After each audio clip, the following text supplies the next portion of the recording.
A continuación voy a explicar el segundo circuito, donde tengo algunos elementos de mando y algunos componentes. Los elementos de mando son estos siguientes. Tengo un interruptor con dos contactos, tengo un interruptor simple con un solo contacto que tanto prende y apaga y permite o corta el flujo de corriente en esta rama, y un pulsador que al tocarlo o no va a permitir o cortar el flujo de corriente. Tengo varios componentes como son una resistencia de 200 ohms, un diodo LED, un motor y un zumbador y una lámpara, un bombillo. Ahora, me preguntan qué elementos de mando debo accionar para que se prendan dichos componentes. Primera pregunta, ¿cuáles debo accionar para que prendan tanto el diodo como el zumbador? Ahora, este es el diodo y este es nuestro zumbador. Los elementos que debo accionar principalmente son este contacto para que fluya la corriente por acá y el pulsador para que permita el flujo de corriente. Va a pasar por la resistencia de 220 ohms y prendiendo lo primero que me piden, que es el diodo LED. Luego, ¿qué pasa? Se va a encontrar con este circuito en paralelo, aquí, que tiene tanto el motor, la bombilla y el zumbador. Si yo dejara este interruptor en la posición de prendido, la corriente se va a distribuir en paralelo y no alcanzaría lo suficiente para que prenda tanto el zumbador como los demás elementos, pero principalmente el zumbador, que es lo que me piden, por lo que la voy a dejar apagada para que su único flujo sea por el zumbador y así recibir suficiente corriente para que pueda prender y hacer sonido. Lo demuestro a continuación. Presiono el botón, pasa la corriente por los 200 ohms, luego por el diodo LED y, como se puede apreciar, hace sonido con el zumbador. Si yo dejase este interruptor prendido, el zumbador no prendería porque la corriente se distribuye y no alcanza lo suficiente para todo el circuito. Como se puede apreciar, no prende el zumbador, ni siquiera prende el bombillo porque se tiene que distribuir la corriente y no alcanza, no es lo suficiente para que pueda prender los elementos, los componentes. Segunda pregunta, me piden qué elementos debo accionar para que se prenda la lámpara, esta de acá. Primero que nada, para que pueda prender la lámpara debo tener este interruptor en esta posición, como podemos apreciar de una vez.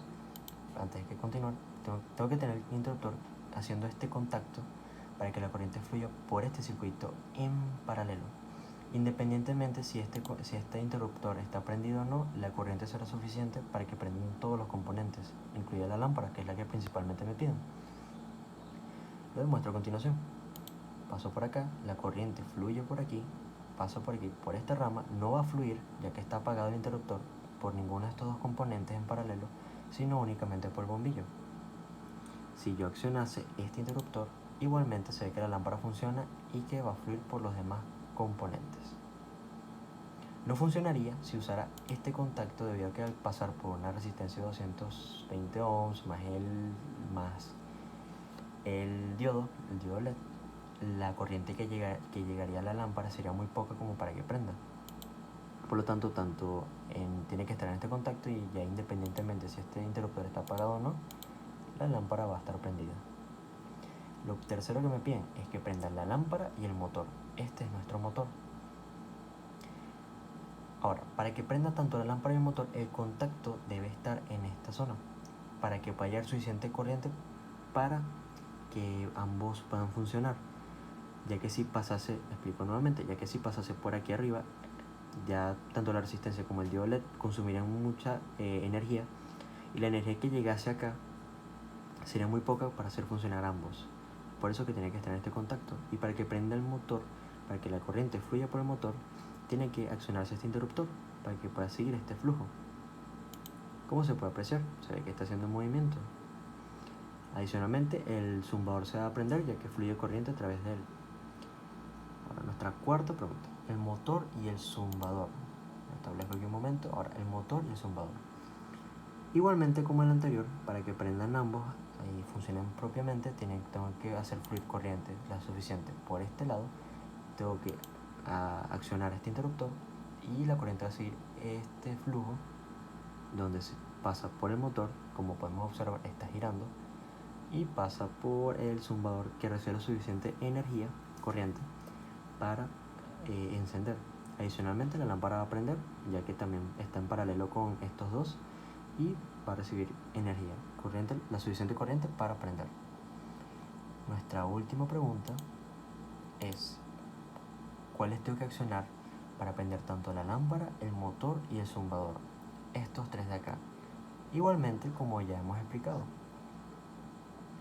tendré que apretar este interruptor para que pase la corriente tanto por esta rama y por esta, la suficiente corriente, y este interruptor para que continúe el flujo y pueda pasar por el motor y el zumbador, y los tres van a recibir la suficiente corriente en paralelo, ya que ambos están en paralelo, para que todos prendan. Recapitulando, no uso el contacto de arriba, como podemos apreciar, ya que la corriente, una vez que pasa por los 220 ohms y por el diodo LED, no es la suficiente para prender tanto el zumbador, y la fuerza del motor es muy débil. Ni siquiera llega para poder prender la lámpara, ya que al distribuirse, al ser menor por pasar una resistencia y el diodo, y al distribuirse en paralelo, es muy poca y no puede accionar ninguno de los elementos, ninguno de estos componentes. A continuación explicaré el tercer circuito con resistencia.